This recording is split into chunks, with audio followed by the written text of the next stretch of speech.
गरीब साध साध सब नेक हैं, आप अपनी ठोरे। जो सतलोक ले जावेंगे वो साधु कोई और।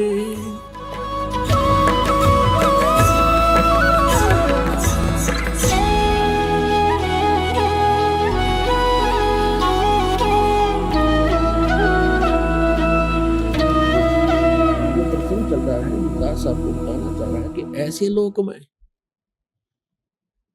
और आप रह रहे हो, एक पल का भरोसा नहीं था, जाने के हो जा के बीत जा किसके संग में। बाकी हम शेष अपना अटकलबाजी से जी रहे, हम अभी नहीं मरेंगे। जो मृत्यु को प्राप्त हो गए वो अभी ये सोच रहे थे हम नहीं मरेंगे। तो इसका विकल्प क्या है ये भी बताया जाएगा आज के सत्संग में। ये तो बता ही रहे हैं दास के, इस दास से उपदेश लो, दीक्षा प्राप्त करो। जो प्रसंग चल रहा था कि 100 वर्ष सतगुरु की पूजा, एक दिन आन उपासी, और वो अपराधी आत्मा फिर पड़े काल की फांसी। अब क्या होगा, जैसे 100 वर्ष यानी 10-20 वर्ष जैसा भी आपका जीवन है, तो कह परमात्मा एक उदाहरण दे रहे हैं। और एक दिन आन उपासना आपने कर ली तो आपका काम बिगड़ जाएगा। अब फिर परमात्मा ने एक ऑप्शन बताया है कि किसी कारण से कनेक्शन भी कट गया। अब जैसे आपने आन उपासना कर ली यानी आपका नाम खंड हो गया, तो पिछली भक्ति नष्ट नहीं हुई आपकी, ये चिंतित ना होना। पिछली भक्ति उसकी नष्ट होती है जो गुरुद्रोही बन जाता है, यानी गुरु जी की निंदा करना शुरू कर देता है। यहाँ से दीक्षा छोड़ भी दी, नाम छोड़ भी दिया, और फिर वो निंदा करने लग जाता है, किसी भी कारण से यहाँ से विमुख होकर जाता है, तो गलती तो उसकी अपनी होती है। फिर वो कर्महीन इंसान गुरु के अंदर अवश्य सैकड़ों दोष बताता है, सुना लोगों को बताता है झूठे, तो वो गुरुद्रोही कहलाता है। तो उस गुरुद्रोही से तो बात भी करने में आपको हानि होगी। अन्यथा जब तक ये जीव गुरुद्रोही नहीं होता, भले ही नाम छोड़ देता है, तो पिछली जो भक्ति है वो उसकी सुरक्षित रह जाती है। लेकिन वो लाभ, या तो उसका लाभ है दोबारा नाम लेवे और फिर से भक्ति चालू कर ले, तो पिछली तो है ही संग्रहित, आगे चार्जर फिर लग जाएगा। और जो हो गया गुरुद्रोही, उसका सारा वो भक्ति नष्ट हो जाती है, उसकी पिछली भक्ति बिल्कुल नहीं रहेगी, इस जन्म की उसमें आग लग जाती है। तो परमात्मा कहते हैं गुरुद्रोही की पेड़ पे आदरणीय गरीबदास साहिब जी कहते हैं कि गुरुद्रोही की पेड़ पर जय पग आवे वीर, और 84 निश्चय पड़े नो सतगुरु कहें कबीर। आदरणीय गरीबदास साहिब जी गांव छुरानी, जिला झज्जर, हरियाणा वाले, अपने परमात्मा से, अपने परमात्मा कबीर जी से प्राप्त उस ज्ञान को, यथार्थ अध्यात्म ज्ञान को जानकर किस प्रकार बताते हैं। गुरुद्रोही की पेड़ पे जय पग आवे वीर, और 84 निश्चय पड़े नो सतगुरु कहें कबीर। यदि कोई गुरुद्रोही है और गुरु जी की निंदा कर रहा है, और उसके साथ आप हाँ में हाँ मिला रहे हो, आप उसको यस कर रहे हो, तो आपने पेड़ पे पेड़ रख ली, कदम से कदम मिला लिया। पेड़ पे पैर रखना, पग रखना, यानी उसकी यस में यस कर दी, तो आपकी भक्ति नष्ट हो जाएगी, आपकी भी भक्ति नष्ट हो जाएगी।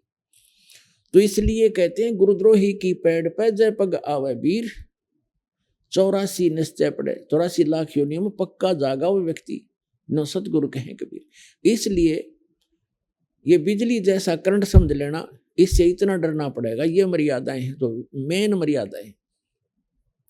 छोटी मोटी गलतियों से, किसी व्यवस्था के कारण, मजबूरी के कारण को खंडित भी हो जाता, तो नाम उसमें पिछली भक्ति नाश नहीं होती, और तुरंत उसको आके अपना सुचारू करवा ले, आगे उन गलतियों से बचे। अब ये दास देख रहा है कि समाज भगत और जगत का सदा से ही बैर रहा है, विरोध रहा है, क्योंकि भगत ने जो क्रियाएं करनी होती हैं वो भक्ति को सुचारू रखने के लिए करनी पड़ती हैं, और समाज की क्रियाओं को करते हुए हम भक्ति पर नहीं चल सकते।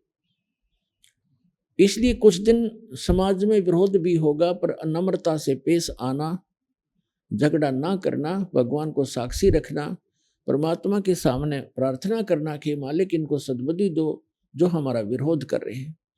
फिर एक दिन उनको भी आवश्यकता भगवान की, वो भी आएंगे, उन्होंने ज्ञान सुना नहीं है, इसलिए वो कई जगह आपने सुना है कि गांव में विरोध कर देते हैं, कुल के लोग भी विरोध कर देते हैं, खुद परिवार के सदस्य भी विरोध कर देते हैं, करने दो उनको, पर आप अपनी क्रिया को छोड़ना नहीं, भक्ति करते ही रहना।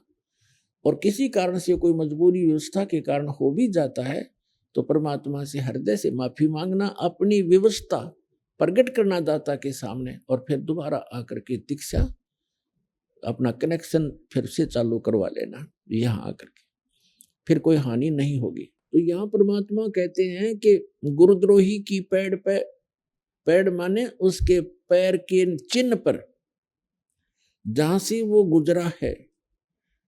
एक तो पैड़ होती है, जैसे गुरुद्रोही जा रहा हो और उसके पीछे आप जा रहे हो, ये नहीं कि उसके कदम पर कदम रखेगा उसके चिन्ह पर, ऐसा नहीं। पैड़ पे पैड़ रखना, कदम से कदम मिलाना, कदम से कदम मिलाना मीन उसकी सब बातों को आप स्वीकार करना। कर लेते हो तो वो गुरुद्रोही की पैड़ पे पैर रख दिया आपने। जैसे कोई आपके गुरुजी की निंदा भी कर रहा है, आप कहीं बैठे हो, जैसे बस में बैठे और दूसरी सीट वाला ही ये बातें करना शुरू कर देता, तो आप कहाँ जाओगे? तो आपके हृदय में ये उससे लड़े नहीं, क्योंकि लड़ने से तो बात बिगड़ती है भगत की, उससे लड़े नहीं, और उससे द्वारा जो बकवाद की जा रही है वो आपके हृदय में घर करे नहीं कि ये वैसे नींद में बन रहा है, बांधन दे, भौंकण दे इसको।